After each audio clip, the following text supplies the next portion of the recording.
बिस्मिल्लाहिर्रहमानिर्रहीम। बहुत सारे लोग इस बारे में मसाइल का शिकार होते हैं कि नमाज जनाज़ा का तरीक़ा क्या है। अगर किसी को नमाज जनाज़ा ना आता हो, अपना कोई करीबी अज़ीज़ रिश्तेदार या हमसाया फ़ौत हो गया, तो हम जब जनाज़े में जाएं तो नमाज जनाज़ा का क्या तरीक़ा है, हम कैसे पढ़ें। अगर पहले ना आता हो तो उस वक़्त हमें क्या पढ़ना चाहिए जिससे जनाज़ा याद हो जाए, अदा हो जाए। तो याद रखें, नमाज जनाज़ा एक मुसलमान का दूसरे मुसलमान पर हक़ है, बल्कि फ़र्ज़ अलल किफ़ाया है। जब आप जनाज़े में शिरकत करें तो आपको चाहिए कि आप जनाज़े का जो तरीक़ा है उस तरीक़े को याद कर लें। इंतहाई मुख्तसर और आसान है। अगर फिर भी किसी को जनाज़े का तरीक़ा ना आता हो और वो मौके पर वहाँ पहुँच गया, तो इस बारे में उलमाए कराम ने लिखा है कि जनाज़े में दो चीज़ें हैं, वो ज़रूरी हैं और वो फ़र्ज़ हैं। अगर आप वो अदा कर लेंगे तो फिर नमाज जनाज़ा अदा हो गई। आप वो चीज़ें अदा करके नमाज जनाज़ा को मुकम्मल कर सकते हैं। वो चीज़ें क्या हैं, आइए जानते हैं। जब आप नमाज जनाज़े के लिए खड़े होते हैं तो इस खड़े होने की हालत को क़याम कहते हैं।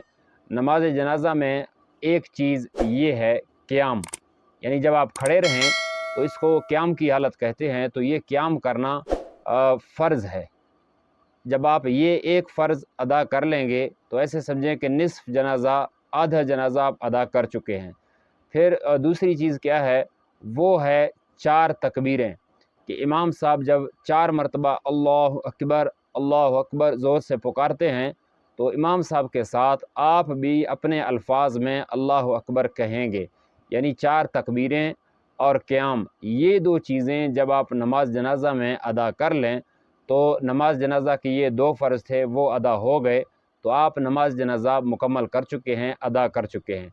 बाकी जो मुकम्मल तरीक़ा है नमाज जनाज़ा का वो इंतहाई आसान है कि आप जब नमाज जनाज़े के लिए खड़े हो जाएँ तो आप वहाँ सबसे पहले नियत करेंगे कि मैं इस वक़्त नमाज जनाज़ा पढ़ रहा हूँ। नियत करने के बाद पहली तकबीर होगी, पहली तकबीर के बाद सुब्हानक अल्लाहुम्मा व बिहम्दिका, वो सुब्हानक अल्लाहुम्मा जो आप नमाज में पढ़ते हैं वही पढ़ लें, वो भी काफ़ी है। और इसी तरह दूसरी तकबीर होगी, दूसरी तकबीर के बाद आप दुरूद शरीफ पढ़ेंगे जो हम नमाज में पढ़ते हैं। फिर तीसरी तकबीर होगी, उसमें जनाज़े की दुआ पढ़नी है। अगर मैयत बालिग़ हो तो उसके लिए अलहदा दुआ है, वो आप नमाज की छोटी किताबों में देख लें। अगर मैयत छोटी बच्ची है तो उसके लिए अलहदा दुआ है। अगर मैयत छोटा बच्चा है तो उसके लिए अलहदा दुआ है। ये 3 तकबीरें हो गई। फिर चौथी तकबीर होगी, चौथी तकबीर के बाद आप सलाम फेरेंगे। ये नमाज जनाज़ा का मुख्तसर और मुकम्मल तरीक़ा था। उम्मीद है आपको इस मुख्तसर वीडियो में बात समझ आ गई होगी।